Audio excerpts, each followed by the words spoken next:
누가복음 12장. 수만 명의 사람들이 몰려들어서 서로 밟힐 지경이 되었습니다. 예수님께서 먼저 제자들에게 말씀하셨습니다.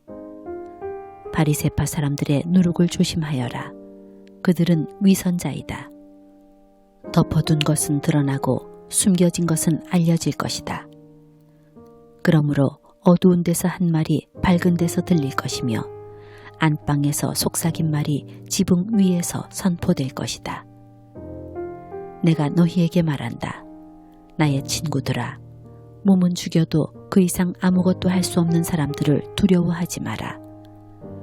너희가 누구를 두려워해야 할지 알려주겠다.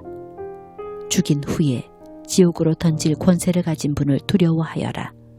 그렇다. 내가 너희에게 말한다. 그분을 두려워하여라. 참새 5마리가 2 아사리온에 팔리지 않느냐. 그러나 그 가운데 하나도 하나님께서 잊으신 것은 없다. 하나님께서는 내 머리카락까지도 다 세고 계신다. 두려워하지 마라. 너희는 많은 참새들보다 훨씬 더 귀하다. 내가 너희에게 말한다. 사람들 앞에서 나를 고백하는 사람은 누구든지 인자도 하나님의 천사들 앞에서 그를 인정할 것이다. 사람들 앞에서 나를 부인하는 사람은 하나님의 천사들 앞에서 부인당할 것이다. 인자에 대하여 나쁘게 말하는 사람은 용서받을 수도 있다. 그러나 성령을 모욕하는 사람은 용서받지 못할 것이다.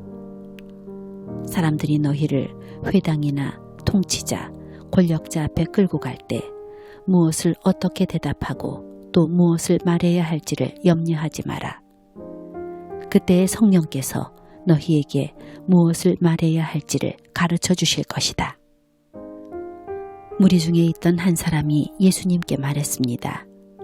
선생님, 제 형에게 유산을 저에게 나누어 주라고 말씀해 주십시오. 예수님께서 그에게 말씀하셨습니다. 누가 나를 너희의 판사나 중개자로 세웠느냐? 이어서 예수님께서 사람들에게 말씀하셨습니다. 온갖 욕심을 경계하고 주의하여라. 재산이 아무리 많더라도 사람의 생명이 거기에 달려있지 않다. 예수님께서 사람들에게 비유를 말씀해 주셨습니다. 어떤 부자의 밭에서 수확이 많이 나왔다. 그 부자는 속으로 생각했다. 내 곡식을 저장해 둘 곳이 없으니 어떻게 할까? 그는 말했다. 이렇게 해야겠다. 내 곳간을 헐고 더 큰 곳간을 세워 거기에 내 모든 곡식과 물건을 저장하겠다. 그리고 자기 자신에게 말할 것이다. 인생아, 여러 해 동안 쓰기에 넉넉한 많은 재산을 가졌으니 편히 쉬고 먹고 마시며 인생을 즐겨라. 그러나 하나님께서 그 사람에게 말했다. 어리석은 사람아, 오늘 밤 내 영혼을 가져갈 것이다. 그러면 내가 준비한 것을 누가 가져가겠느냐? 이런 사람은 자신을 위해 재물을 쌓고 하나님께 대하여 부요하지 못한 사람이다. 예수님께서 제자들에게 말씀하셨습니다. 그러므로 내가 너희에게 말한다. 목숨을 위하여 무엇을 먹을까? 몸을 위하여 무엇을 입을까? 염려하지 마라. 목숨이 음식보다 중요하고 몸이 옷보다 중요하다. 까마귀를 생각하여 보아라. 까마귀는 씨를 뿌리지도 않고 거두어 들이지도 않는다. 그들에게는 곳간이나 창고도 없다. 그러나 하나님께서 먹이신다. 그런데 너희는 새들보다 훨씬 더 귀하지 않느냐? 또 너희 중에 누가 염려하여 그 생명을 조금이라도 늘릴 수 있느냐?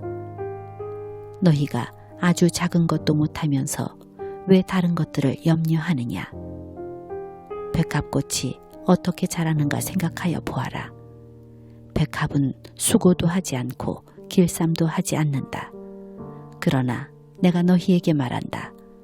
솔로몬이 온갖 영화를 누렸어도 이 꽃만큼 아름다운 옷을 입어보지 못하였다. 하나님께서 오늘 들판에 있다가 내일 아궁이에 던져질 풀도 이렇게 입혀주시는데 하물며 너희야 더 잘 입혀주시지 않겠느냐. 믿음이 적은 사람들아. 그러므로 먹을 것과 마실 것을 구하지 말고 염려하지 마라. 이런 것들은 모두 세상 사람들이 구하는 것이다. 너희 아버지께서 너희에게 이런 것들이 필요하다는 것을 알고 계신다.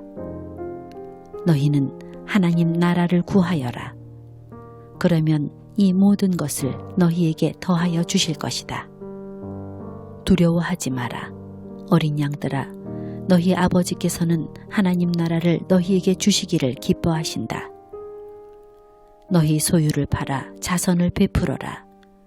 그리고 너희를 위하여 낡지 않는 지갑을 만들고 하늘에 없어지지 않을 재물을 쌓아라. 거기는 도둑이 접근할 수 없고 좀도 먹는 일이 없다. 너희의 재물이 있는 곳에 너희의 마음도 있다. 허리에 띠를 메고 등불을 밝혀라. 주인이 결혼잔치에서 돌아와서 문을 두드릴 때 곧 열어주려고 기다리는 사람과 같이 되어라. 주인이 와서 볼 때 깨어있는 종은 복이 있다. 내가 진정으로 너희에게 말한다. 주인이 스스로 허리를 동이고 종들을 식사자리에 앉힌 다음 곁에 와서 종들을 섬길 것이다. 주인이 밤중이나 새벽에 오더라도 깨어있는 종들이 있다면 그 종들에게 복이 있을 것이다. 이것을 기억하여라. 만일 집주인이 도둑이 드는 시간을 안다면 집에 도둑이 들지 못하도록 할 것이다. 너희도 준비하여라. 인자는 너희가 생각지도 않은 때에 올 것이다. 베드로가 말했습니다. 주님, 이 비유는 우리를 위해 말씀하신 것입니까? 모든 사람에게 하신 것입니까? 주님께서 말씀하셨습니다. 누가 신실하고 지혜로운 종이겠느냐? 주인이 그 종에게 다른 종들을 맡기면 제때에 양식을 나누어 줄 일꾼이 누구겠느냐? 주인이 돌아와서 볼 때에 맡겨진 일을 하고 있는 종은 복이 있다. 내가 진정으로 너희에게 말한다. 주인이 자신의 모든 재산을 그에게 맡길 것이다. 그러나 만일 종이 속으로 주인이 돌아오려면 멀었다고 생각하고 남녀 종들을 때리고 먹고 마시며 술에 취해 있다면 미처 생각지도 않고 알지도 못한 때에 그 주인이 돌아와 그를 몹시 때리고 믿음이 없는 자들이 있는 곳으로 보낼 것이다. 주인의 뜻을 알고도 그 뜻에 따라 준비하지도 행하지도 않는 종은 많이 맞을 것이다.